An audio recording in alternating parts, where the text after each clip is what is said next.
সমাজকে বাঁচিয়ে নিয়ে আসতে হলে আমাদেরকে লাগবে কোরআন নামক সংবিধান সকল সেক্টরে সকল জায়গায়, তাহলে সমাজে শান্তি ফিরে আসবে। শান্তি দিবেন কে? ওই কেমনে আমি সংক্ষেপে বলে দিই। আমার মুসলমান বন্ধুগণ, গভীর মনোযোগ। রাসূল পাক সাল্লাল্লাহু আলাইহি ওয়াসাল্লাম ইন্তেকাল করলেন। দুনিয়ার জমিনে যদি দিন কায়েম হয়ে যায়, ইসলামী রাজ কায়েম হয়ে যায়, মানুষ কেমনে শান্তিতে থাকবে একটু তাকাইয়া দেখেন। রাসূলের ইন্তেকালের পরে সিদ্দিক আকবর রাদিয়াল্লাহু তাআলা আনহু মদিনার খলিফা। আল্লাহ রাসূল দুনিয়ার জমিনে নাই, রাষ্ট্রের প্রধান খলিফা সিদ্দিক আকবর। এই রাষ্ট্রের প্রধান বিচারপতি চিফ জাস্টিস হযরত ওমর, আর এই রাষ্ট্রের প্রধান পরামর্শদাতা উপদেষ্টা হযরত আলী, হযরত ওসমান। চমৎকার হয়ে দেশ চলতে লাগলো। কথাগুলো শোনেন। হযরত সিদ্দিক আকবর ফজরের সালাত পড়ে মসজিদে বসা। এমন সময়ে হযরত ওসমান চলে এসেছেন। ওসমান এসে ডাক দিয়ে বলছেন, খলিফাতুল মুসলিমিন আমিরুল মুমিনিন সিদ্দিক আকবর, আপনার কাছে আমি একটা কথা জানতে চাই। সিদ্দিক আকবর বলেন তো, মদিনা নামক রাষ্ট্র আল্লাহর রাসূলের পরে আপনি কি দিয়া চালান? সিদ্দিক আকবর বলছেন, ওসমান রে, আল্লাহর রাসূল ইন্তেকাল করেছেন, আমি তো রাষ্ট্র চালাই কোরআন দিয়া, রাসূলের সুন্নাত দিয়া। ওসমান ডাক দিয়ে বলছেন, আবু বকর, কথা যদি সত্য হয় আমি জানতে চাই, যেই রাষ্ট্রে কোরআন দিয়া চলে, যেই রাষ্ট্রের পূর্ণাঙ্গ সংবিধান আল কোরআন, ওই রাষ্ট্রে যদি একজন নাগরিক না খেয়ে মারা যায়, আল্লাহর আদালতে কি আপনাকে জবাবদিহি করতে হবে? আবু বকর দাঁড়িয়ে গেলেন, চোখের পানি ছেড়ে দিলেন, আর ডাক দিয়া বলছেন, ওসমান, যেই রাষ্ট্র কোরআন দিয়া চলে, এই রাষ্ট্রের একজন নাগরিক যদি না খেয়ে মারা যায়, তার কথা তো অনেক পরে। এই রাষ্ট্রের একটা বিড়াল যদি না খেয়ে মারা যায়, একটা কুকুরও যদি বিনা চিকিৎসায় মারা যায়, আল্লাহর আদালতে খলিফাকে জবাবদিহি করা লাগবে। আল্লাহু আকবার। ওসমান ডাক দিয়ে বলছেন, কথা যদি সত্য হয়, তারিখে ইবনে জারির তাবারিতে লিখে ওসমান বললেন, সিদ্দিক আকবর, কথা যদি সত্য হয়, আমি আপনার কাছে জানতে চাই, এই মাত্র আসলাম, আপনার রাষ্ট্রের একজন নারী 3 দিন হয়ে গিয়েছে, আজকে 4র্থ দিন, সকাল শুরু হয়ে গেল, ওই মহিলার ঘরে কোনো খাবার নাই। আপনি খলিফা, আপনার রাষ্ট্রের একজন নাগরিকের খবর নিতে পারলেন না, আপনার কোন সংস্থা খবর নিতে পারল না, ব্যাপার কি? সিদ্দিক আকবর চোখের পানি ছেড়ে দিলেন, ডাক দিয়ে বলছেন, ওসমান রে, ও আমার ভাই, আমি নতুন খলিফা, সবার খবর ঠিক মতো নিতে পারি নাই, এই জন্যে হয়তো সমস্যা হয়েছে। তুমি যেহেতু বলে দিয়েছ, আজ থেকে 3 বেলা এই মহিলার বাড়িতে খাবারের ব্যবস্থা করে দিলাম, রাষ্ট্রীয় কোষাগার থেকে, বাইতুল মাল থেকে। ওসমান ডাক দিয়ে বলছেন, আবু বকর, তাই সত্য, আপনি খাবার পৌঁছে দিবেন, কিন্তু আমি জানতে চাই, এই মহিলা একেবারেই বৃদ্ধা, এই মহিলা বিধবা, এই মহিলার স্বামী নাই, এই মহিলার কোনো সন্তান নাই, মহিলা চোখে দেখে না, এমন একজন মহিলার বাড়ি খাবার পৌঁছে দিলে কে খাইয়ে দিবে? কে রান্না করে দিবে? কে তার ঘর মুছে দিবে? কে ওই মহিলার সেবা করবে? আপনার কাছে আমি জানতে চাই। হযরতে আবু বকর বলছেন, ওসমান রে, এই মুহূর্তে আমার কাছে এই মহিলার খিদমতের জন্য আমার কাছে কোনো খাদেম নাই, আমার কাছে এই পরিমাণ পয়সা নাই, যেই পয়সা দিয়ে মহিলার বাড়িতে মানুষ নিযুক্ত করতে পারবো, কর্মচারী দিতে পারবো। পুরা মসজিদ পিন পতন নীরবতা, কেউ কথা বলে না। ওসমান, আবু বকর বললেন, শোনো, আমার দেশের একজন মহিলা, একজন নাগরিক না খেয়ে মারা যাবে, তার বাড়িতে কর্মচারী দেওয়ার মতো কেউ নাই। এমন সময় মধ্যখান থেকে একজন লোক হাত উঠাইয়া দিলেন। সিদ্দিক আকবর বলছেন, কে? আপনি দাঁড়াইয়া যান। উনি দাঁড়িয়ে গেলেন। সিদ্দিক আকবর তাকাইয়া দেখে তার রাষ্ট্রের প্রধান বিচারপতি হযরত ওমর। আল্লাহু আকবার বলেন। আমার চোখের পানি মুছে মুছে বলছেন, আবু বকর, আপনি ওই মহিলার বাড়ির কর্মচারী খুঁজে পাচ্ছেন না, আপনি মহিলার বাড়িতে আমাকে কর্মচারী বানাইয়া দেন। আমি বিনা পয়সায় বিনা পারিশ্রমিকে ওই মহিলার বাড়ি কাজ করে দেব, রান্না করে দেব, ঘর মুছে দেব। সিদ্দিকে আকবর বলছেন, ওমর আপনি রাষ্ট্রের প্রধান আইন কর্মকর্তা, আর আপনি যদি এই মহিলার বাড়িতে কাজে চলে যান, রাষ্ট্রের আইন কে দেখবে, রাষ্ট্রগুলা কে দেখবে? হযরত ওমর বলছেন, আবু বকর আমি অফিসে যাওয়ার আগে সকালবেলা এই মহিলার বাড়িতে কাজ করব, অফিস থেকে ফেরার পথে সন্ধ্যার পরে মহিলার বাড়িতে কাজ করে দেব। এরপরেও যেন বিনিময়ে আল্লাহর রসুলকে সন্তুষ্ট করতে পারি।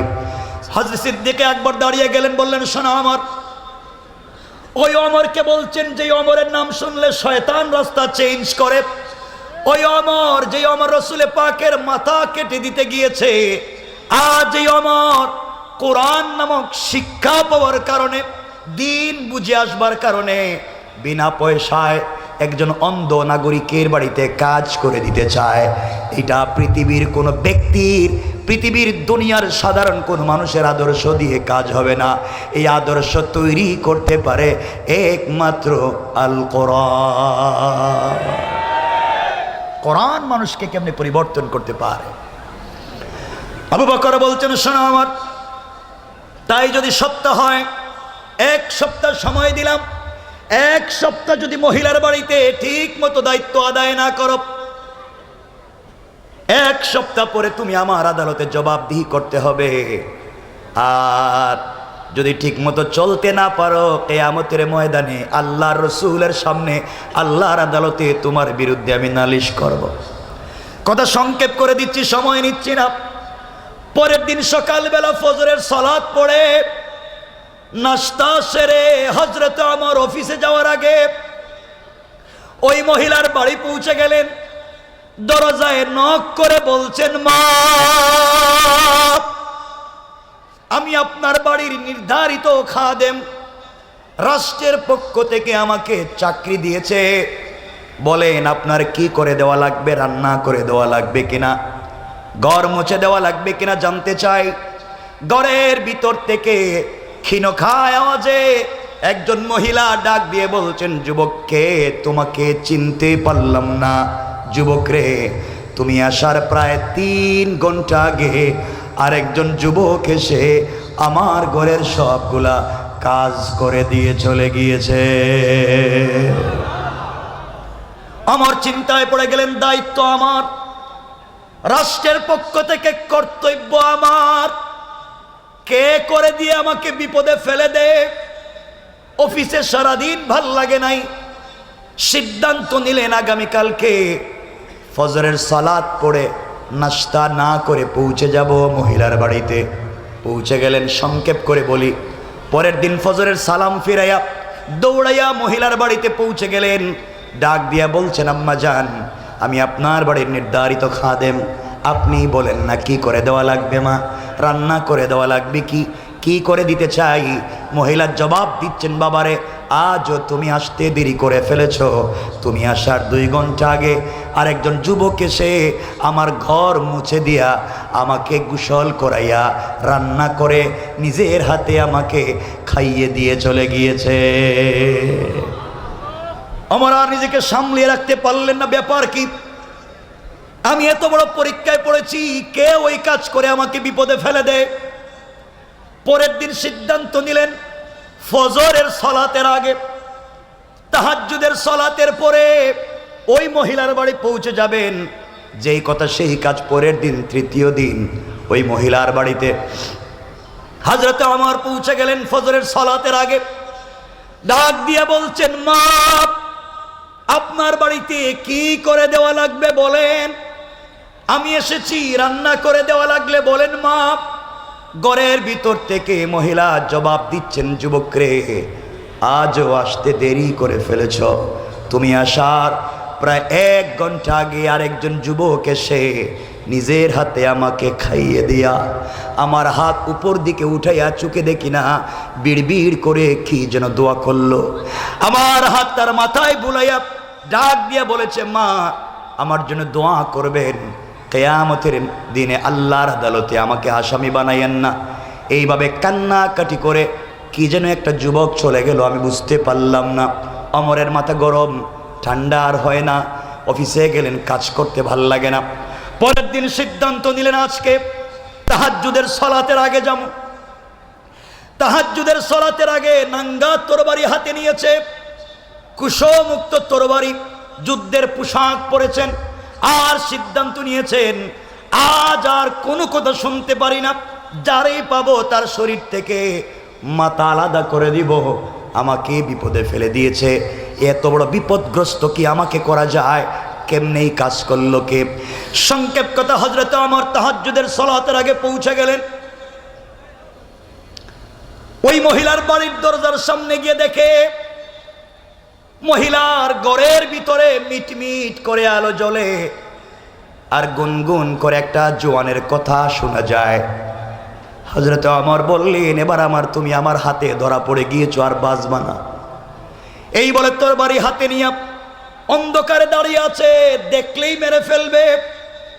কিছুক্ষণ পরে ওই ঘরের ভিতর থেকে জোয়ানেরা শোনা, কোরআন যদি জমিনে জিন্দা হয়ে যায়, কোরআনের বিধান যদি প্রত্যেকটা সেক্টরে কায়েম হয়ে যায়, দুর্নীতির বিরুদ্ধে আন্দোলন করা লাগবে না, এমনি মানুষগুলার পরিবর্তন হয়ে যাবে তাদের চরিত্রের, কারণ কোরআন বলেছে চরিত্রের পরিবর্তন করে দেবে।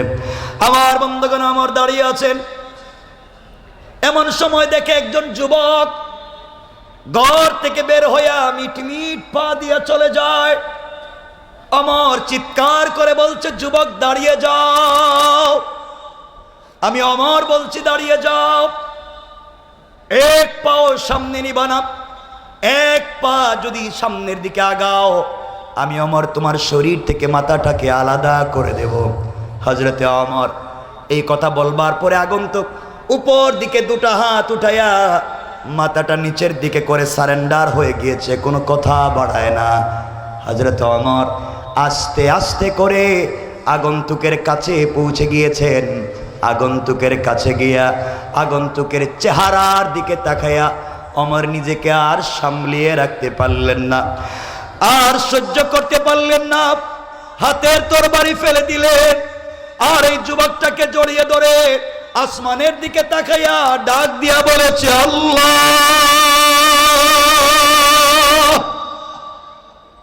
কারে আমি সামনে দেখি, কে সে? ওমর তাকাইয়া দেখে যে লোকটা সামনে দাঁড়াইয়া চোখের পানি ছেড়ে দেয়া হাত উপর দিকে ওঠাইয়া সারেন্ডার হয়ে দাঁড়িয়ে আছে, সে আর কেউ না, তিনি হলেন মদিনার রাষ্ট্রের খলিফা হযরতে আবু বকর। আল্লাহু আকবার।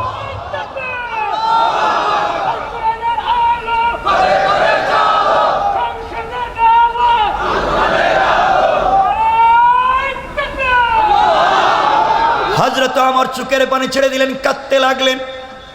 ভাই আবু বকর, আপনি এখানে কেন? কেন এই মহিলার ঘর থেকে আপনি বের হয়েছেন জানতে চাই। আবু বকর চোখের পানি ছেড়ে ডাক দিয়ে বলেছেন, ওমর রে, আমি তোমার আগে খলিফা হয়েছি, তোমার আগে এই রাষ্ট্রের দায়িত্ব আমি পেয়েছি। এর অর্থ হলো কিয়ামতের দিনে আল্লাহর আদালতে তোমার আগে আমাকে জবাবদিহি করা লাগবে, তোমার আগে আল্লাহর আদালতে আমাকে কথা বলতে হবে। এই জবাবদিহিতার ভয় যখন ঢুকে যায়, নাগরিকের চিন্তা যখন মাথায় ঢুকে যায়, ওই কারণে আমি আর বাড়িতে বিছানায় পিঠ লাগাইয়া ঘুমাতে পারি না। তোমার আগে আগে মহিলার বাড়ির কাজগুলা আমি করে দিয়ে যাই। আল্লাহু আকবার। চিন্তা করেন, একটা রাষ্ট্রের খলিফা কি পরিমাণ বিনয়ী হতে পেরেছেন। কে বানিয়েছে? আল কোরআন বানিয়েছে। আল কোরআনের শিক্ষাই এই পরিবর্তন করে। আমার বন্ধুগণ, ওমর তাকাইয়া দেখেন পায়ের মধ্যে জুতা নাই। ডাক দিয়া বলছে, আবু বকর, তোমার পায়ে জুতা নাই কেন বলো? আবু বকর ডাক দিয়া বলছেন, ভাই ওমর রে, আমি রাষ্ট্রের খলিফা, এতে কোনো সন্দেহ নাই, কিন্তু চামড়ার জুতা পরবার মতো পয়সা আমার নাই। আমি একটা কাঠের খড়মের জুতা পরি, গভীর রজনীতি জুতা পরে মদিনার রাস্তায় যদি পাথরের শক্ত রাস্তা দিয়া হাঁটি, খটখট আওয়াজ হবে, মানুষের ঘুম ভেঙে যাবে, সাধারণ মানুষের ইবাদত নষ্ট হবে। এই জন্যে আমি খলিফা পায়ে জুতা দেই না।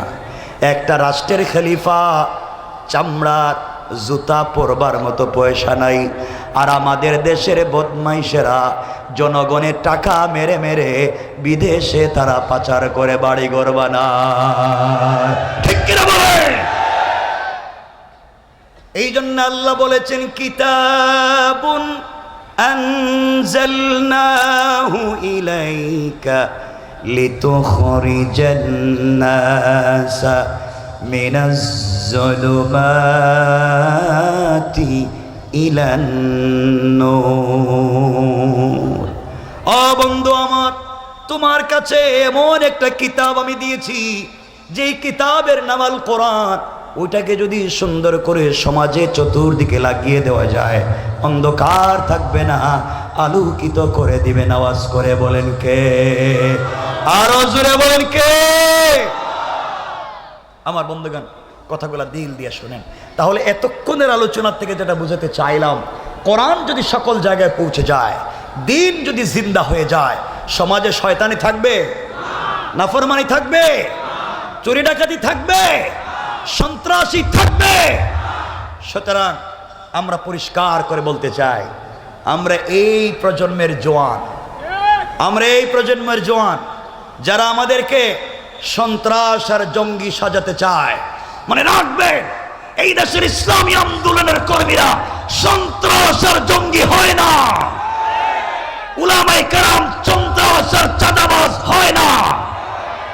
যারা ওই সমস্ত দুর্নীতির সাথে জড়িত, যারা সন্ত্রাসকে প্রতিষ্ঠা করতে চেয়েছে, যারা দুর্নীতি আর জঙ্গিবাদকে প্রতিষ্ঠা করতে চেয়েছে টাকার বিনিময়ে নিজেদের ক্ষমতাকে প্রতিষ্ঠিত করবার জন্য, তারাই হলো এই দুনিয়ার সব থেকে বড় সন্ত্রাস। ঠিক কিনা বলে? এই জন্য যুবকদেরকে বলছি, জওয়ানেরা একটা কথা শোনো, আমি তোমাদের এক ভাই বলতেছি। পৃথিবীতে কত সম্পর্কই তো করছো, সবগুলো বাদ দাও। আজকের থেকে আমরা পারবো না আল্লাহর সাথে সম্পর্কটা করতে? বলো না ইনশাল্লাহ? ইনশাল্লাহ। যুবকেরা, তোমরা তো অনেক প্রেম করো, ঠিক না? ঠিক কইছে কেডারে এখানে? এত ভালো কথা বললাম, ঠিক কইনি? তোমাদের তো অনেক প্রেমিকা আছে, তোমাদের এক গার্লফ্রেন্ড, যার চেহারা এক্সট্রা অর্ডিনারি করা, বিউটিফুল, স্মার্ট, যার সঙ্গে সারা রাত জেগে কথা বল। জওয়ান, তুই জানিস না, যেই মেয়ের সঙ্গে রাত দিন কথা বলো, যেই মেয়ের সঙ্গে সম্পর্ক করতে গিয়ে মা বাপের মুখে চুনকালি দিয়েছ, পড়ালেখায় লাল বাতি জ্বালিয়েছ, ফেন্সিডিল ইয়াবা ধরেছ, বিদেশে কাজ করে পুরা পয়সা ওই মেয়ের পিছনে খরচ করেছ, ঢাকা শহরে কাজ করে পুরা পয়সা ওই মেয়ের পিছনে খরচ করে দিন শেষে তাকে পেতে চাও। জওয়ান, তুই জানিস না, ওই মেয়ে যদি আগামীকালকে তোমার চাইতে স্মার্ট, তোমার চাইতে টাকাওয়ালা আরেকটা যুবককে পেয়ে যায়, হয়তো তোমাকে ভুলে যেতে 1 মিনিটও লাগবে না। সব ভুয়া। এই রাস্তা তোমাকে ছেড়ে দিতে হবে, এই রাস্তা বাদ দিতে হবে। আমার বন্ধুগণ, আমার দিকে তাকান। ভাই চলে এসেছে, আমি 1 মিনিট আর কথা লম্বা করব না। ভাই আসতেছে, একটা তাকবীর দেন তো, একটু আওয়াজ করে লিল্লাহে তাকবীর। বসেন, আপনারা বসেন। আওয়াজ। জিন্দা শাহজালালের আগমন, মুসলিম আলমের আগমন, আমি হামজার আগমন। ونحن على ذلك من الشاهدين والشاكرين والحمد لله رب العالمين।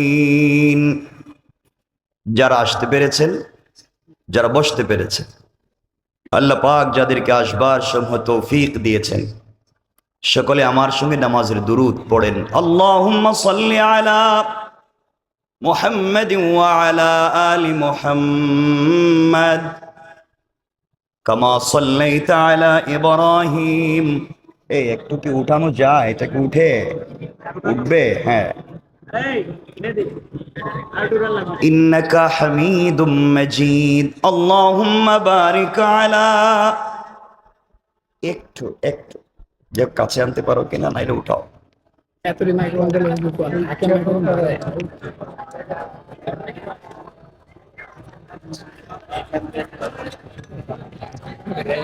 পুরো ফুল ট্যাপিং করে লাগছে। যাক, নাড়িস না ভাই, আরো খুব বিপদে ফালাই দিবে আমার। তোমরা এটা আনছো কেন? ওটা আনছো যেহেতু তোমরা এটার জন্য আলাদা স্ট্যান্ড নিয়ে আসবা এখানে বা ওখানে। প্রোগ্রামগুলো দেখো না, আর নাড়াচাড়া করবো না। তোমরা এটা নিয়ে আসছো যখন, আলাদা এক্সট্রা একটা স্ট্যান্ড নিয়ে আসতে, যে ওরা যেন তাদের ক্যামেরা রাখতে পারে, মাইক্রোফোন রাখতে পারে। আলহামদুলিল্লাহ। একটু এটাকে আগাইতে পারবেন? একটু 2 আঙ্গুল একটু দে, এটা আগানো যাবে? হ্যাঁ, ঠিক আছে, ঠিক আছে। আলহামদুলিল্লাহ। অধ্যক্ষের আজকের এই সরকারি নিউজ সি টাইপ আবাসন জামে মসজিদ কমিটির উদ্যোগে আয়োজিত 2024-এর আজকের 22তম বাৎসরিক আজকের এই ওয়াজ মাহফিলের সম্মানিত সভাপতি আমার প্রিয় ভাই জনাব মোহাম্মদ জসিমউদ্দিন সুমন, মানে কষ্ট করেছেন এই প্রোগ্রামের জন্য অনেক অনেক বেশি। সভাপতি এই অত্র মসজিদ। আজকের প্রোগ্রামে যিনি কথা বলবেন আমার পরে, এই জনপদের মজলুম আলেম, বেশি লম্বা করব না, আমার পরে তিনি আসবেন মুফতি আমির হামজা, আমার প্রিয় ভাই। খুব বেশি কথা নয়, উপস্থিত হযরত বুজুর্গ উলামায়ে কেরাম, মুরব্বিয়ান আযম, পর্দার অন্তরালে অবস্থানরত আমার সম্মানিত শ্রদ্ধেয় মা ও বোনেরা, বিশেষ করে আগামী দিনের জাতির দিকপাল, ভবিষ্যৎ জীবনের জাতির কান্ডারি, যুগে যুগে যারা আল্লাহর জমিনে আল্লাহর দ্বীন কায়েমের আন্দোলন করতে গিয়ে বুকের পবিত্র তাজা রক্ত ঢেলে আল্লাহর জমিনে আল্লাহর দ্বীন কায়েম করেছে, ইসলামী আন্দোলন করে ইসলাম নামক বৃক্ষকে আল্লাহর জমিনে প্রতিষ্ঠা করবার আমরণ সংগ্রাম চালিয়ে যাচ্ছে। আমার কলিজার টুকরা, প্রাণের চেয়ে আপন ছাত্র, তরুণ, যুবক বন্ধুগণ, আলোচনার শুরুতেই আমার পক্ষ থেকে সকলকে আন্তরিক মোবারকবাদ, শুভেচ্ছা জানিয়ে আল্লাহ পাক রব্বুল ইজ্জত ওয়াল জালালের শাহী দরবারে শুকরগুজার হচ্ছি যে আল্লাহ আজকের এই মোবারক তাফসিরে আমাদেরকে একত্রিত করেছেন। সবটুকুন ভালোবাসা, আবেগ, শ্রদ্ধাকে উজাড় করে শুকরগুজার হচ্ছি। সকলে পড়ছি আলহামদুলিল্লাহ। আমরা প্রথমেই স্মরণ করছি এই বিজয়ের মাসে, এই সুজলা সুফলা শস্য শ্যামলা স্বচ্ছ শুভ্রোজ্জ্বল সোনার বাংলাদেশ আমাদেরকে উপহার দেওয়ার জন্য 1971 সনে যারা শহীদ হয়েছেন আমরা স্মরণ করছি। যারা বিকলাঙ্গ হয়ে, গাজী হয়ে আজও বেঁচে আছেন, তাদের হায়াতের কল্যাণ কামনা করছি। পাশাপাশি এই সুন্দর সমাজ বিনির্মাণে আমাদেরকে চমৎকার করে বসতে দেবার সুযোগ করে দিয়ে স্বাধীনতার সর্বোচ্চটুকুন স্বাদ আস্বাদন করাবার সুযোগ যারা তৈরি করে দিলেন, এই জুলাই আগস্টের বিপ্লবের মধ্য দিয়ে যারা শহীদ হয়েছে, আমরা আল্লাহর কাছে কামনা করছি আল্লাহ যেন তাদেরকে জান্নাতুল ফিরদাউস নসিব করে। যারা আন্দোলনে শহীদ হয়েছেন তাদের পরিবারকে আল্লাহ যেন সবরে জামিল নসিব ফরমায়। যারা আজ বিভিন্ন হসপিটালে মৃত্যু যন্ত্রণায় কাতরাচ্ছে, বিকলাঙ্গ হয়েছে, প্রতিবন্ধী হয়েছে, জীবন যৌবন বিসর্জন করেছে এই জনপদের জন্য, এই জনপদের শান্তির জন্য, আমরা আল্লাহর কাছে কায়েমুন বাইককে আল্লাহর কাছে আমরা বলতে পারি, আল্লাহ তাদের এই রক্ত, তাদের এই অবদান, তাদের এই কৃতিত্বের কারণে এই পুণ্যভূমি বাংলাদেশে এই 56,000 বর্গ মাইলে আপনি কোরআনের রাজকে, কোরআনের বিধানকে কায়েম করে দিন। খুব বেশি কথা নয়, কোরআনে কারীমের 13 নম্বর পারা 14 নম্বর সূরা, সূরা ইব্রাহিমের প্রথম থেকে আমরা তেলাওয়াত শুনেছি। রব বলেছেন আলিফ লাম রা।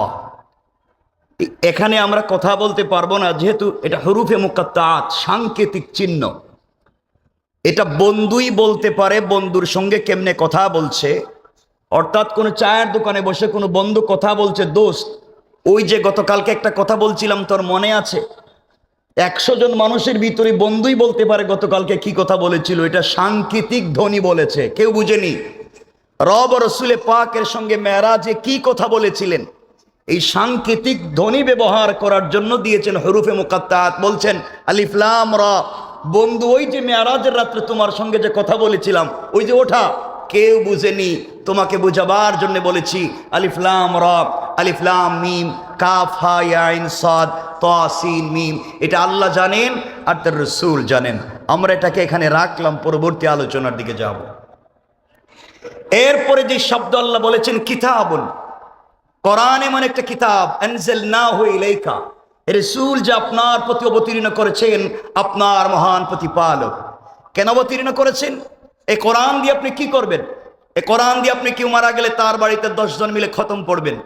এই কোরআন দিয়ে জানাজার জিয়ারত পড়বেন। এই কোরআন দিয়ে শবে বরাত আর শবে কদরে খতম পড়বেন। এই কোরআন দিয়ে রমজানুল মুবারকে শুধুমাত্র তারাবিহের সালাত পড়বেন। এই কোরআন দিয়ে আপনি তাবিজ আর কবজ দিবেন না কোন কাজে? এই পুরো কোরআনকে আল্লাহ তাআলা নাজিল করেছেন। আল্লাহ বলছেন লিতুখরিজান নাসা মিনাজ যুলুমাত ইলান নূর। রব বলেছেন পুরো দুনিয়া যদি অন্ধকারাচ্ছন্ন হয়ে যায়, এই অন্ধকারাচ্ছন্ন সমাজকে আলোকিত করবার জন্য একটা ম্যাগনেটিক লাইট, একটা বাস্তব চুম্বক 30 পারাল কোরআনকে সংবিধান হিসাবে দিয়েছেন, যেন পুরা জাতিকে পুরা সৃষ্টিকে অন্ধকার থেকে আলোর পথ দেখাতে পারে। লিতুখরিজান নাসা মিনাজ যুলুমাত ইলান নূর, অন্ধকার থেকে আলোর পথ দেখাবার জন্যে আল্লাহ দিয়েছেন একটা কিতাব, যার নাম, আওয়াজ করে বলেন, যার নাম। আমার বন্ধুগণ, এই কোরআন নিয়ে আমরা খুব সংক্ষেপ কথা বলবো, খুব সংক্ষেপ। 9:30 আমরা কথা ছেড়ে দেবো ইনশাল্লাহ। ভাই 9:30 চলে আসবে, 9:30 এখানে বসে যাবে, আমি কথা বলে আসলাম, এই যে লম্বা কথা নয়। এই যে আমরা এখানে বসেছি, মনে রাখবেন মুসলমানেরা, আজকে জুলাই আগস্টের বিপ্লবের পরে যারা জীবন দিয়ে এই দেশটাকে আমাদের হাতে উঠিয়ে দিয়েছে, আজকে যারা বিভিন্নভাবে ষড়যন্ত্র করে স্বাধীনতাকে ভুলুণ্ঠিত করবার চেষ্টা করছে, মনে রাখবেন এই দেশ মুসলমানদের দেশ, আলেম ওলামার দেশ, পীর বুজুর্গের দেশ, ওলি আব্দলের দেশ, গাউস কুতুবের দেশ, মাদ্রাসা মসজিদের দেশ, আযান ইকামতের দেশ, কোরআন সুন্নাহর দেশ, ইসলামী আন্দোলনের কর্মীর দেশ। এদেশের বিরুদ্ধে যদি কেউ তার চক্ষু আগে আনে, 10 লক্ষ ইসলামী আন্দোলনের কর্মী জিন্দা, ওদের অস্তিত্ব বাংলাদেশে থাকবে না।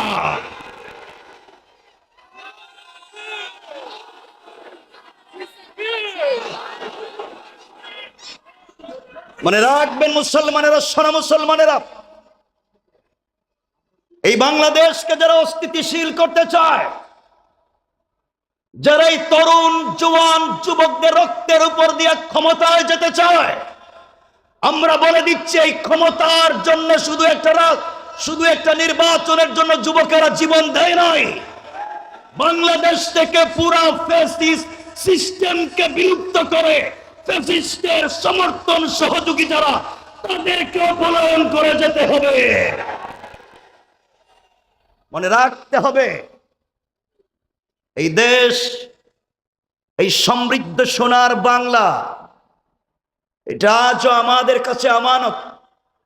আমি খুব সংক্ষেপ করে কথাগুলো বলছি, মনে রাখবেন যারা বিভিন্নভাবে বিভিন্ন কৌশলে এই জমিন থেকে আল্লাহর দ্বীনকে মুছে দেবার ষড়যন্ত্র করে, মনে রাখবেন হামলা মামলা জেল জুলুম দিয়েও এই দেশের এই জনপদ থেকে দ্বীনকে, ইসলামী আন্দোলনের কর্মীদেরকে মুছে দেওয়া যায় নাই। আজকে যারা গাড়ি বাড়ি মিল ফ্যাক্টরি কোটি টাকার বাড়ি ফেলে দিয়ে জঙ্গলে ঘুমায়, ঘর বাড়ি ছেড়ে পলায়ন করেছে, আজকেও যারা মিথ্যা মামলা হামলা চাঁদাবাজি করে সন্ত্রাসী বদমাইশি করে সাধারণ মানুষের না বিশ্বাস তুলেছে, তারাও তাদের মতো পলায়ন করতে হবে, ঠিক না বলে? মনে রাখতে হবে এই দেশকে কোরআন সুন্নাহর ভিত্তিতে, কোরআন সুন্নাহর আলোকে মানুষের কাছে পৌঁছে দিতে হবে। এই মেসেজটুকুন যে এই জমিন আল্লাহ, এই জমিনে শুধুমাত্র কেবলমাত্র হুকুম চলবে আল্লাহর, আর তরিকা চলবে রসুলের। আল্লাহর জমিনে আল্লাহর হুকুম আর রসুলের তরিকা ছাড়া বিকল্প কারো বাপের, কারো বাবার, কারো স্বামীর, কারো ব্যক্তির, কারো পীরের কোন মতাদর্শ প্রতিষ্ঠিত করতে দেওয়া যাবে না। আল্লাহর জমিনে প্রতিষ্ঠিত হবে শুধুমাত্র আল্লাহর কোরআন আর রসুলে পাকের মতো আদর্শ। ঠিক কিনা বলেন? খুব সংক্ষেপ। এই জন্য আমাদেরকে দ্বীনের জন্য একীভূত হতে হবে। ফিতনা মুক্ত সমাজ বিনির্মাণ করতে আমাদেরকে এগিয়ে আসতে হবে। জওয়ানেরা, তোমাদেরকে বলছি, যুবকেরা শোনো, তোমার আমার ভাই মুআজ আর মুআউবিস রসুলে পাকের সঙ্গে প্রতিযোগিতা করে শহীদ হয়ে জান্নাতে চলে গেল। তলহা, জুবাইর, হানজালা, হামজা, জাফর, খালিদ ইবনুল ওয়ালিদ, আব্দুল্লাহ বিন রওয়াহা, তারাও স্বেচ্ছায় জীবন দিলেন, বিসর্জন করলেন, আল্লাহর জমিনে দ্বীন জিন্দা করবার গল্প তৈরি করে গিয়েছেন। আমরাও আগামী 100 বছর পরে যেই প্রজন্ম আসবে তাদের কাছে একটা গল্প তৈরি করে দিয়ে যেতে চাই যে তোমাদের ভাইয়েরা এই দেশে দ্বীন জিন্দা করবার জন্য জীবন দিয়েছে, ভারতের গোলামি করবার জন্য না।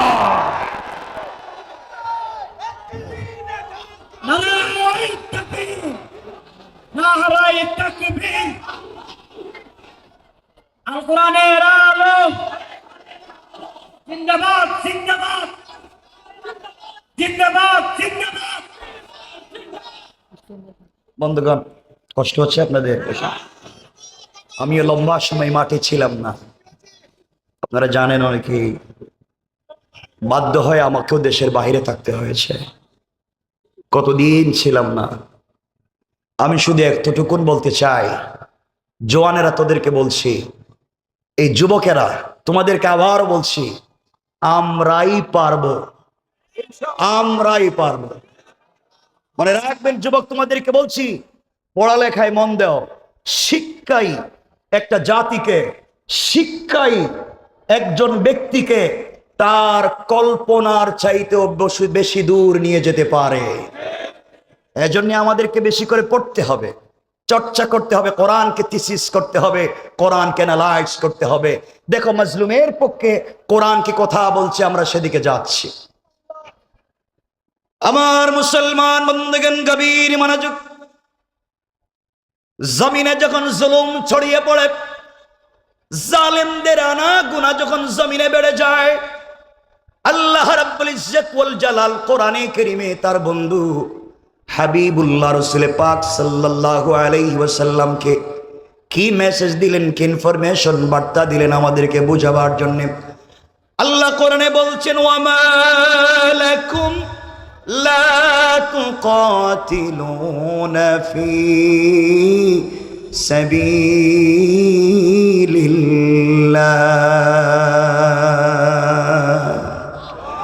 আল্লাহ রাব্বুল ইজ্জত ওয়াল জালাল বলছেন, মুসলমানেরা তোমাদের কি হয়েছে? আল্লাহ বলেন, তোমাদের কি হয়েছে? তোমরা কেন যুদ্ধ করো না? তোমরা কেন কিতাল করো না? তোমরা কেন প্রতিবাদ করো না? তোমরা কেন প্রতিরোধ গড়ে তুলো না? তোমরা কেন ঐক্যবদ্ধ হও না? ওই সমস্ত মানুষের পক্ষে যারা বলে ওয়াল মুস্তাযআফিনা মিনার রিজালি ওয়ান নিসাই ওয়াল উইলদান।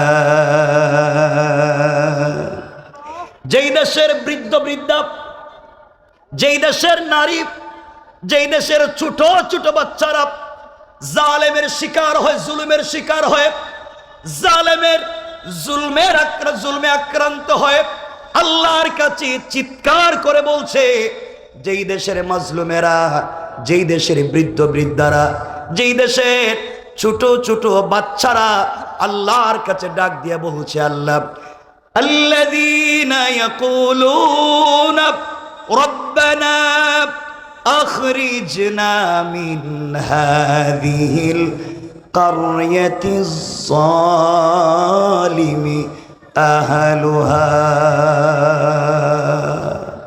হে আমাদের রব, রব্বানা, হে আমাদের পালন কর্তা, আখরিজনা, আমাদেরকে বের করে নিয়ে আসো, মিন হাদিহিল কারয়াতি যালিমি আহলুহা, যে এলাকার মানুষ জালেম, যেই শহরের মানুষ জালেম, যেই জনপদের মানুষ জালেম, চৌকিদারের টেবিল থেকে নিয়ে পার্লামেন্ট পর্যন্ত জালেমেরা ভরে যায়, যেখানে চৌকিদারের টেবিল থেকে নিয়ে প্রাইম মিনিস্টারের টেবিল পর্যন্ত জুলমে ভরা, দুর্নীতিতে ভরা।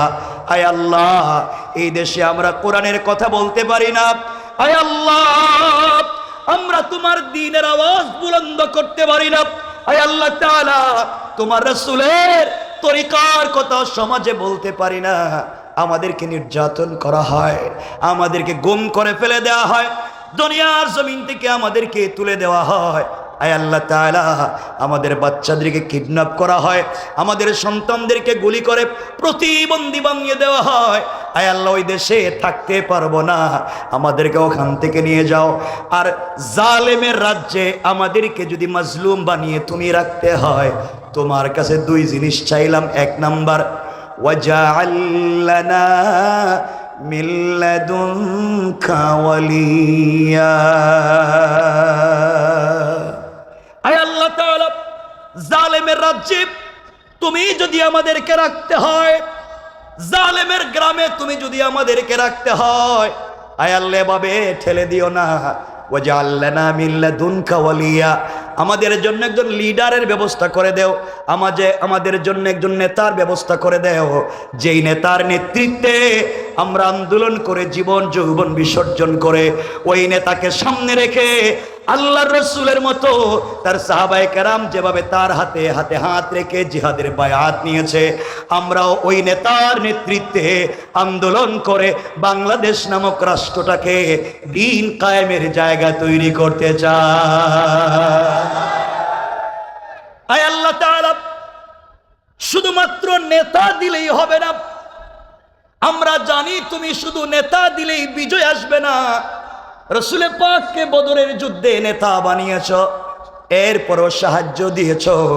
আয় আল্লাহ, আমরা না তোমাকে বিশ্বাস করি শুধু নেতার মাধ্যমেই জমিনে দ্বীন জিন্দা হবে না, তোমার সাহায্য লাগবে। এরপরের শব্দে বললাম, ওয়াজআল লানা মিন লাদুনকা নাসীরা। আয় আল্লাহ, শুধু নেতা দিলে হবে না, সাহায্যের প্রয়োজন আছে, তুমি আমাদেরকে সাহায্য দান করো। আমরা বলতে পারি, আল্লাহ তুমি আমাদের জন্য অমরের মতো একজন নেতা বানাইয়া দাও, যার হাতে হাত রেখে আমরা বায়াত নিতে পারি। আমাদের কেমন ভাবে সাহায্য নাজিল করো। রাসূল পাক যেভাবে মক্কা থেকে হিজরত করে মদিনায় যাওয়ার পথে পুরা দুনিয়ার কাফেররা তাকে মারতে চাইলো, তুমি তাকে সাহায্য করে হেফাজত করে দিয়েছ। আমাদেরকেও তুমি সাহায্য করো। আমরাও কথা দিলাম, আমাদের শরীরে এক ফোঁটা তাজা রক্ত থাকতেও তোমার দিনকে বাংলাদেশে বুলন্ডিত হতে আমরা দিতে পারি না, ঠিক কিনা? আমার বন্ধুগণ, কথা বুঝবেন। মুসলমানরা আল্লাহর কাছে বলছে, আল্লাহ আমরা তো জুলমের শিকার, তুমি কি আমাদেরকে একজন লিডার দিবা না? তুমি কি আমাদেরকে সাহায্য করবা না? আমরা এই জনপদে দিন জিন্দা করতে চাই। আল্লাহ জবাব দিচ্ছেন, আল্লাহ কথা শুনছেন। এই যে এখানে 1 মিনিট আপনাদেরকে একটা কথা বলার জন্য বলছি। আমি যে বললাম যে রব বলেছেন হাসবি আল্লাহ, তোমরা আমাকে যথেষ্ট মনে করো। পুরা দুনিয়া এই মাঠে যারা আছে সবাই তোমার বিরুদ্ধে বন্দুক হাতে নিয়ে, অস্ত্র হাতে নিয়ে দাঁড়িয়ে আছে তোমাকে মেরে ফেলবার জন্য। ও জওয়ান, রব তোমাকে বলছে, গোলাম শোনো, পুরা দুনিয়া যদি তোমার বিরুদ্ধে দাঁড়িয়ে যায়, তুমি আমি আল্লাহকে যথেষ্ট মনে করে তুমি দাঁড়িয়ে যাও। পুরা দুনিয়া তোমার বিরুদ্ধে দাঁড়িয়ে গেলেও, কেউ না থাকলেও আমি রব আছি। তোমার কথা কেউ না শুনলেও শুনবেন। আওয়াজ করে বলেন কে? ওই কেমনে আমরা 1 মিনিট ওই কথাটা শেষ করে মূল আলোচনাকে সংক্ষেপ করব। ঘটনা বলছিলাম। আমার মুসলমান বন্ধুগণ, গভীর মনোযোগ। আল্লাহর রাসূল যেদিন হিজরত করে মক্কা থেকে মদিনায় যাবেন, হিজরতের ঘটনা বলছি না, শুধু 1 মিনিট শোনেন। গভীর রজনীতে জিবরিল আমিন হাজির হয়ে গেলেন। ডাক দিয়ে বলছেন, ইয়া রাসূলুল্লাহ, ইয়া হাবিবাল্লাহ, পয়গম্বরে আরবি, আপনি ঘুম থেকে উঠে যান। আল্লাহর রাসূল ঘুম থেকে উঠে গেলেন, ওযু করলেন, 2 রাকাত সালাত পড়লেন। জিবরিল আমিন বলছেন, ইয়া রাসূলুল্লাহ, আল্লাহ তাআলা আপনাকে হিজরতের কথা বলেছেন ইয়াসরিবের দিকে, খেজুর বাগানের দিকে, মদিনার দিকে। আল্লাহর রাসূল তৈরি হয়ে গেলেন, নিজের বিছানায় নিজের চাচাতো ভাই হযরত আলীকে শুইয়ে দিলেন, মানুষের আমানত তার কাছে পৌঁছে দিলেন। রাত্রবেলা নিজে মক্কা ছেড়ে মদিনায় চলে যাবেন, দরজার কাছাকাছি পৌঁছে গিয়েছেন, দরজা খুলে বের হয়ে যাবেন। হঠাৎ আমার নবীর কানে আওয়াজ এসেছে, পুরো দুনিয়ার কাফেরেরা আল্লাহর রাসূলের বাড়ির চতুর্দিককে বেষ্টন করে দিয়েছে। রাসূল ঘর থেকে বের হলে মেরে ফেলবে। অত্যাধুনিক অস্ত্র নিয়ে, যুদ্ধর অস্ত্র নিয়ে, সব নিয়ে দাঁড়িয়ে আছে, আল্লাহর রাসূলকে মেরে ফেলবে। আল্লাহ বললেন, বন্ধুরে তুমি ঘর থেকে বের হয়ে চলে আসো। আল্লাহর রাসূল বলছেন, আল্লাহ তাআলা আপনি আমাকে বললেন হিজরত করে মক্কা থেকে মদিনায় চলে যাওয়ার জন্যে, বাড়ির চতুর্দিকে কাফেরেরা দাঁড়িয়ে আছে, বের হয়ে গেলে তো আমাকে মেরে ফেলবে। আল্লাহ বলছেন, বন্ধু আমার, তুমি শুধুমাত্র চলার প্রতি আমাকে যথেষ্ট মনে করে আমার কোরআন থেকে তেলাওয়াত করে ঘর থেকে বের হয়ে যাওয়ার দায়িত্ব তোমার। আর পুরা কাফেরদের সামনে তোমাকে হেফাজতের জিম্মাদার স্বয়ং আমি আল্লাহ। আল্লাহ রাসূল দরজায় পৌঁছে গেলেন, দরজায় হাত দিয়েছেন, দরওয়াজা খুলবেন। এমন সময় আল্লাহকে ডাক দিয়ে বলছেন, আল্লাহ আমি জানি আপনি আমাকে বাঁচাবেন, এতে কোনো সন্দেহ নাই, আপনি আমাকে হেফাজত করবেন, এতে সন্দেহ নাই। ওয়ালাকিন লিয়াতমাইন্না কলবি, কিন্তু অন্তরে প্রশান্তি পাই না। আল্লাহ তুমি যদি আত্মরক্ষা করবার জন্য কিছু আমাকে দিতা, তাহলে আমার পরবর্তী উম্মতেরা শিক্ষা নিতে পারত, বিপদের সম্মুখীন হলে আত্মরক্ষা করা যায়। কিন্তু যারা অস্ত্র নিয়ে সন্ত্রাসী করে তাদেরকে কেউ সন্ত্রাসী বলে না। মুসলমান ছাত্ররা হাতে যদি একটা লাঠিও নেয় আত্মরক্ষা করার জন্যে, ওই মুসলমান সন্তানদেরকে যারা জঙ্গি সন্ত্রাসী বানায় তারা হলো এই জমানার পিতৃ পরিচয়হীন হারামজাদা।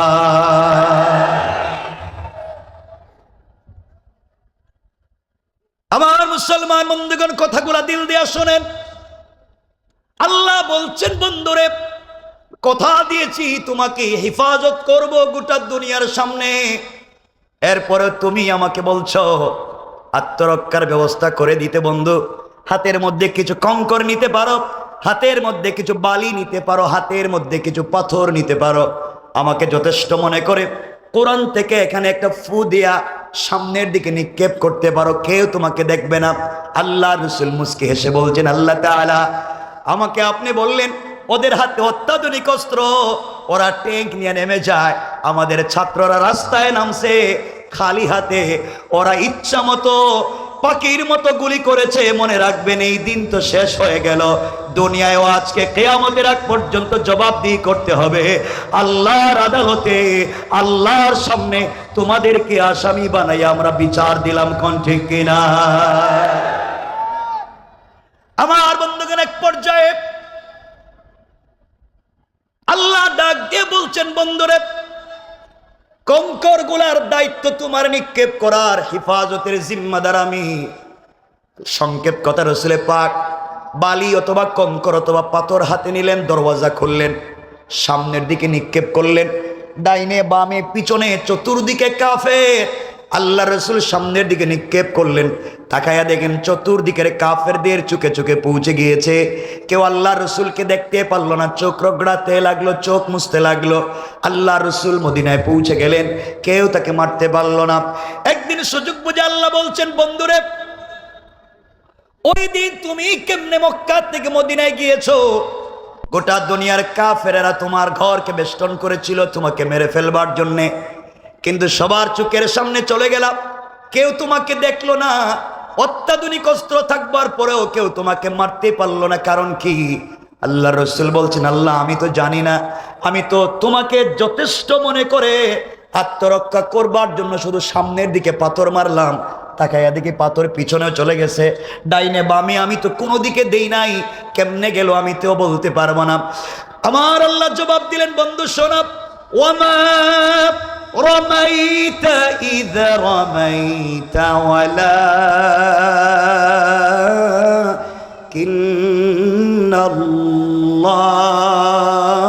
ওয়ালাকিন্নাল্লাহ রমা। আল্লাহ বলছেন, বন্ধুরে তুমি যখন আমার উপরে ভরসা করে সামনের দিকে পাথরগুলো নিক্ষেপ করেছিলা, ওটা তোমার হাত থাকে নাই, ওটা আমি আল্লাহর কুদরতের হাত হয়ে গিয়েছে। আর আমার হাত দিয়া সকল কাফেরদের চোখে চোখে পৌঁছে দিয়েছি। আল্লাহু আকবার। আল্লাহ পাক বলছেন, তোমরা আমার উপরে ভরসা করো। আমরা ভরসা করব কার উপরে? আওয়াজ করে বলেন, কার উপরে? একথা যদি বিশ্বাস থাকে যুবকেরা, খুব বেশি কথা বলছি না, একথার যদি বিশ্বাস থাকে তাহলে তোমাদেরকে বলছি, যারা এই দেশকে আবার অস্থিতিশীল করতে চায়, যারা বাংলাদেশের মানুষকে ভারতে চিকিৎসা দিতে বলছে, আমরা দিতে পারবো না, আমরা চিকিৎসা দিতে পারবো না, আমরা তাদেরকে আমাদের দেশে আসতে দিব না, বাংলাদেশের কনসুলেটকে জ্বালিয়ে দিবে, আঘাত করবে। আমরা মনে করছি মুসলমানেরা, শোনো, আমরা গরুর প্রস্রাব খাই না, আমরা দুধ পান করে বড় হয়েছি, আমরা সমৃদ্ধশালী জাতি। আমাদের বিরুদ্ধে যদি কেউ দাঁড়িয়ে যায়, তাদের অস্তিত্বই সমাজে থাকবে না, থাকবে না, থাকবে না। ঠিক কিনা বলে?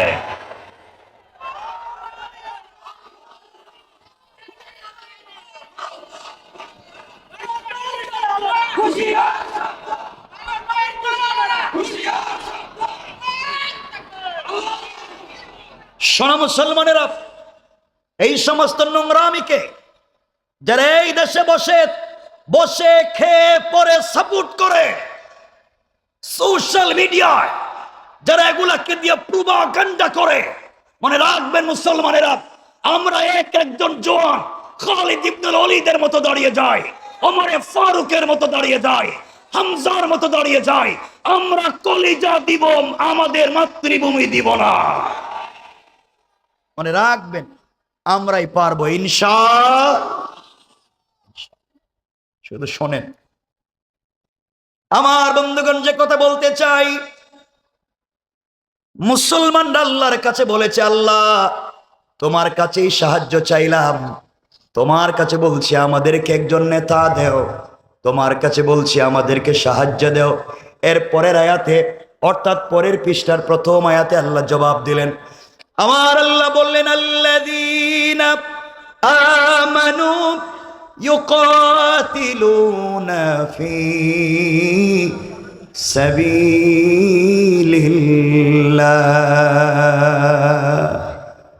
আল্লাহ রাব্বুল ইজ্জত ওয়াল জালাল বলছেন, মুসলমানেরা তোমাদের চিন্তার কোনো কারণ নাই।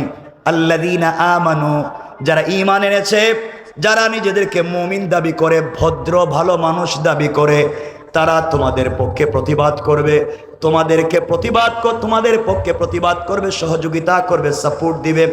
আর যদি দেখো মুমিন দাবি করার পরেও, দাড়ি জুব্বা পাঞ্জাবি পাগড়ি থাকার পরেও মাজলুমের পক্ষে দাঁড়ায় না, আল্লাহ বলছেন কারা? ওয়াল্লাযীনা কাফারু ইউকাতিলুনা ফি সাবিলিত তাগুত। আল্লাহ রাব্বুল ইজ্জত ওয়াল জালাল বললেন, এত কিছুর পরেও যারা মাজলুমের পক্ষে দাঁড়ায় না, নামাজ ঠিক আছে, দাড়ি ঠিক আছে, জুব্বা ঠিক আছে, পাঞ্জাবি ঠিক আছে, তসবিহ ঠিক আছে, এত কিছুর পরেও যদি দেখো মাজলুমের পক্ষে দাঁড়ায় না, আল্লাহ বলছেন ওরা কারা? তোমরা শুনে রাখো, ওরাই হলো এই জামানার আব্দুল্লাহ ইবনে উবাই ইবনে সালুল। কোন ঠিক কিনা? মুসলমানরা আল্লাহর কাছে বলছে, আল্লাহ তাইলে আমরা এখন কি করব বলেন, কেমনে যুদ্ধ করব? আল্লাহ বললেন, শোনো, ফাকাতিলু আউলিয়া আশ-শাইতান। আল্লাহ বলেন মুসলমানেরা যুদ্ধ করো, এটা লাগবে না, এটা বন্ধ করে দেবে। হ্যাঁ, সাউন্ড ওদিকে চলে যাবে, ওটা লাগবে না, শুধু একটু চা খাওয়াইতে পারলাম না, ওটা দিলে সাউন্ডের দিকে চলে যাবে। কষ্ট হচ্ছে আপনাদের? একটু হাত তুলে দেখান কার কার কষ্ট হয়। কষ্ট হয়, একটু সামনে টাকা যায়, লোকটা পিছনে দাঁড়াতে একটু সামনে। এত মানুষের কষ্ট হয়, অসুবিধা হচ্ছে? হাত যে উঠাইলেন, একটু ভালোবাসায় উঠে যায় মাঝে মাঝে। এই জন্যে আমি জানি আপনাদের কষ্ট হচ্ছে বসবার, গরম তো অনেক, এরপরেও আপনাদের যদি একটু সুযোগ থাকে, আমি বলছি না, আমি সবিনয় সম্মানপূর্বক শুধু নিবেদন করছি, যদি সুযোগ থাকে সামনে আসবার, যদি সুযোগ থাকে একটু কি কাছে আসা যায়? যুবকেরা পুরা জিন্দগি শুনছ, কাছে আসো, পাশে থাকো। কাছে আসার গল্প তো অনেক শুনলা, শোনো নাই? কাছে আসছো, পাশে থাকছো, কত কিছুই ঘটনা ঘটে গেল। আজকে কোরআনের কাছে আসো, কাছাকাছি আসো। জওয়ানেরা আসো না, একটু দেখি না আসার সুযোগ যদি থাকে ওটাওটি করবেন না, যদি থাকে ডান দিকে জায়গা, একটু একটু একটু, খুব বেশি জানি বেশি জায়গা নাই, কিন্তু একটু যদি সুযোগ থাকে। ডান দিকে আসেন, ডান দিকে।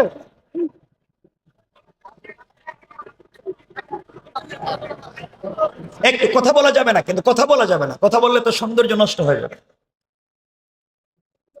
বাবা এটা তো, এই যে এটা নাড়াচ্ছে কেন? এটা একটু উঠে দাও তো। ভাই কথা বলা যাবে না, 1 মিনিট সময় দিয়েছে, শুধু সুযোগ থাকলে সামনে আসে। আমরা বেশি কথা শুনবো না ইনশাআল্লাহ, কম সময় রেখে দেবো। ভাই ওটা তো নাড়াইয়া নিচে নামায় আসলে এটাকে উঠে দেবো। এটা করে রাখার কোনো ব্যবস্থা আছে? এই যে না, এই যে মুরব্বী, একটু একটু একটু একটু একটু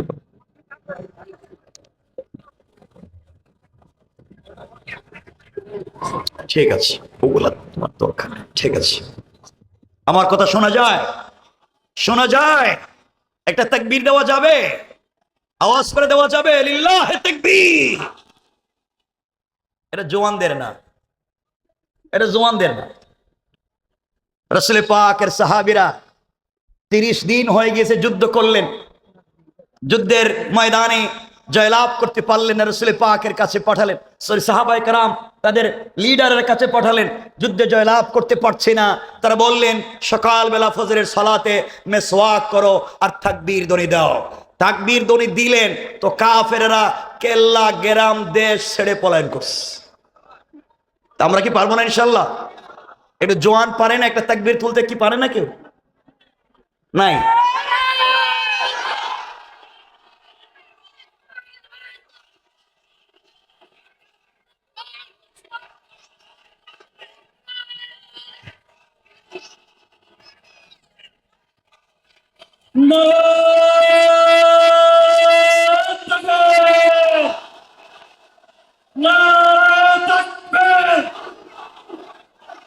কোরআনের আলো করে করে চালানো, আল হাদিসের আলো, কোরআন সুন্নাহর আলো করে করে চালানো। নারায়ে তাকবীর, নারায়ে তাকবীর। আল কোরআনের আলো করে করে চালানো, আল হাদিসের আলো, কোরআন সুন্নাহর আলো। নারায়ে তাকবীর। কষ্ট হয়, আমরা পৃথিবীতে বেশি দিন থাকবো না, সকলকেই চলে যেতে হবে। রবের কাছাকাছি আমাদেরকে দাঁড়াতে হবে। রব যদি আমাদেরকে জিজ্ঞাসা করে, তোমাকে হায়াত দিয়েছিলাম, তোমাকে চমৎকার একটা সোসাইটি দিয়েছিলাম, তুমি ওখানে দিন জিন্দা করতে পারলে না, দিনের দাওয়াত দিতে পারলে না, তো আমরা কোনো জবাব দিতে পারছি না। আমার বন্ধুগণ, কথাকে সংক্ষেপ করে বলবার জন্য আমরা সামনের দিকে যাই। আল্লাহ পাক রব্বুল ইজ্জত ওয়াল জালাল বলছেন ফাকাতিলু আউলিয়া আশ-শায়তান। ও মুসলমানেরা, তোমরা এই সমাজের শয়তানদের বিরুদ্ধে যুদ্ধ করো। আল্লাহ বলেন নাই, আল্লাহ বলেন নাই তোমরা ইহুদি বৌদ্ধ খ্রিস্টান কাফেরের বিরুদ্ধে যুদ্ধ করো। ওই আয়াতে বলেন নাই, আল্লাহ বলছেন ফাকাতিলু, তোমরা যুদ্ধ করো, কেতাল করো, প্রতিবাদ করো আউলিয়া আর শয়তান, শয়তানের ওলিদের বিরুদ্ধে, শয়তানের লিডারদের বিরুদ্ধে, যারা পর্দার আড়ালে থেকে থেকে শয়তানি দিয়ে এবং বুদ্ধি দিয়ে থাকে, যারা পলায়ন করে বুদ্ধি দিয়ে থাকে। মানে রাখবে শয়তানের লিডার কারা? শয়তানের লিডার কারা? যারা এই সমাজে নিজেদেরকে মুসলমান দাবি করে, কাফেরদের পক্ষে যারা ওকালতি করে, জালেমদের পক্ষে যারা দাঁড়িয়ে যায়, মুসলিমের রক্ত নিয়ে যারা শয়তানি বদমাইশি করে, তারা হচ্ছে এই জমানার সব থেকে বড় আবু লাহাব আর আবু জাহাল। শোনো মুসলমানেরা, শোনো, আল্লাহ বলছেন ফাকাতিলু আউলিয়া শয়তান, শয়তানদের বিরুদ্ধেই কাতাল করো। মুসলমানরা বলছে আল্লাহ এই বাচ্চাদের পাতি নেতার বিরুদ্ধেই পারি না, ফেরাই যে শক্তি পাতি নেতা, আর আপনি বলছেন ওদের লিডারের বিরুদ্ধে। আল্লাহ বললেন শোনো, চিন্তা করণের পরের শব্দে আল্লাহ বললেন ইন্না কাইদাশ শাইতানি কানা দাঈফা। আল্লাহ রাব্বুল ইজ্জত ওয়াল জালাল বললেন চিন্তা করো না, কাফের বেঈমানেরা দুনিয়ার জমিনে তোমাদেরকে বিপদে ফেলার জন্য তারা যত কৌশল করে, তাদের সকল কৌশল আমি আল্লাহর কাছে মশা মাছির চাইতে আরো বেশি দুর্বল। কোন ঠিক কিনা? তারা কৌশল করেছিল এই জমিন থেকে, এই ভূখণ্ড থেকে আল্লাহ দ্বীনকে মুছে দিবে, ইসলামী আন্দোলনের জাগরণকে স্থিমিত করে দেবে, বসিয়ে দেবে। রব কোরআনে কারিমে বলছেন তারা বুঝে নাই কৌশল কোন জায়গায় করতে হয় আর কোন জায়গায় তারা করেছে। আমার আল্লাহ কোরআনে বললেন ওয়া মাকারু ওয়া মাকারাল্লাহ ওয়াল্লাহু খায়রুল মাকিরিন। আল্লাহ বলছে তারা কিসের কৌশল করছে তারা জানে না। আমার মহান রবের কৌশল তাদের চাইতে আরো হাজার হাজার গুণ বড় কুশলী হচ্ছেন কে? আর জোরে বলেন কে? আল্লাহ।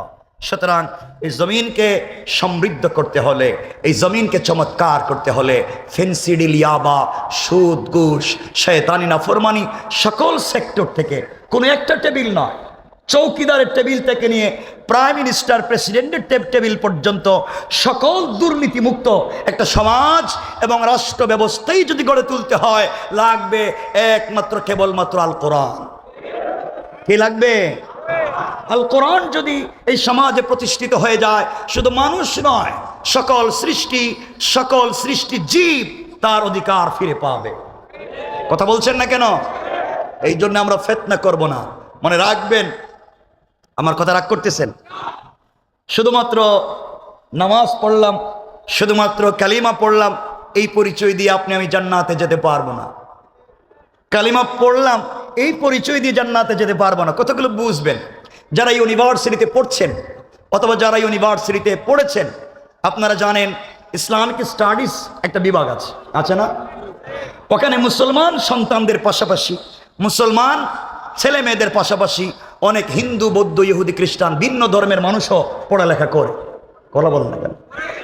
তারা কোরআন থিসিস করে, কোরআন অ্যানালাইজ করে, কোরআন গবেষণা করে, ট্রিপল MA করে, MPhil করে, PhD ডিগ্রি নেয়, ডক্টর হয়। আমি জানতে চাই, যারা কোরআন সুন্নাহ গবেষণা করে ডক্টরের ডিগ্রি নেয়, তারা কম জানে? বললেন কম জানে? তারা কম বুঝে? তারা কম পড়েছে? তাহলে কোরআনিক সায়েন্সে অথবা ইসলামিক স্টাডিজে পড়ে যে হিন্দু বৌদ্ধ ভাই বোন ডক্টরের ডিগ্রি নিল, তারা মুসলিম? বললেন না তারা মুসলিম?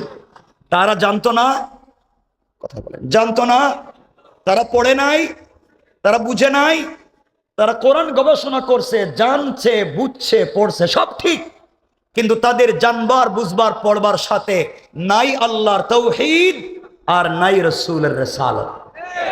বুঝা গেল আল্লাহর তাওহীদ এবং রাসূলের রিসালাত বিবর্জিত কোরআন সুন্নাহর গবেষণাও কাউকে মুসলমান বানাতে পারে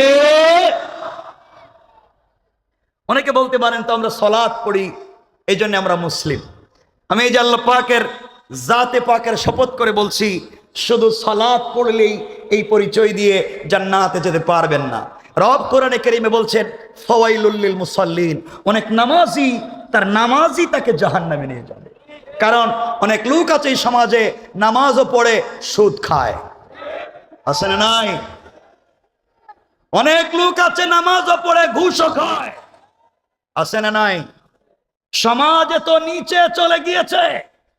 আপনারা খবর নিয়ে দেখেন, এই ফ্যাসিস্টের সময়ে ম্যাক্সিমাম মসজিদের সভাপতি সুদখোর, ক্যাশিয়ার ঘুষখোর, সেক্রেটারি দুর্নীতিবাজ, চাঁদাবাজ, বদমাইশ, ফেন্সিডিল ব্যবসায়ী, ইয়াবা ব্যবসায়ী, ইতিমের জায়গা দখল করে, বিধবার বাড়ি দখল করে, গরিবের সম্পত্তি মেরে খায়।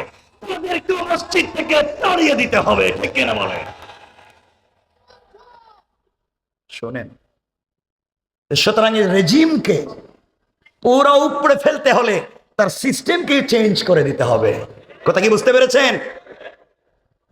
আপনারা তো শয়তান চিনলেন না, আপনারা শয়তান মারার জন্য মক্কায় যান, হজে।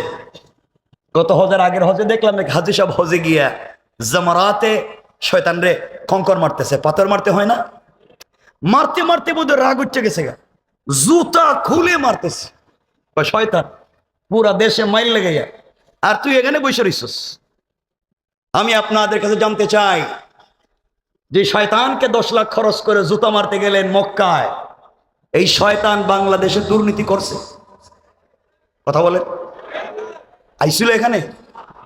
যে শয়তানরে জুতা মারছেন, এই শয়তান সান্দাবাজি বাংলাদেশে করছে? কারা মেরে নিয়ে পার্কে গেছে, বিচার করতে কারো কাছে টাকা খাইছে, হুজুরদের উপরে মামলা দিছে? তাইলে যেই শয়তান চান্দাবাজি করছে মক্কায় না এলাকায়? কথা বলেন। যারা আলেমদেরকে জেল জুলুম দিছে মক্কায় না এলাকায়? যারা সুদ ঘুষের কারবার করেছে মক্কায় না এলাকায়? তাহলে শয়তান মক্কায় না এলাকায়? সুতরাং জুতা যদি মারতেই হয়, পাথর যদি মারতেই হয়, মক্কায় নয়, এলাকার শয়তান বদমাইশদেরকে আগে মারা দরকার। রেজিম এখানে, পাথর মারে মক্কায়। কষ্ট পাইলেন? আমার বন্ধুগণ, এই চমৎকার সমাজকে বিনির্মাণ করতে হলে এই নোংরামি থেকে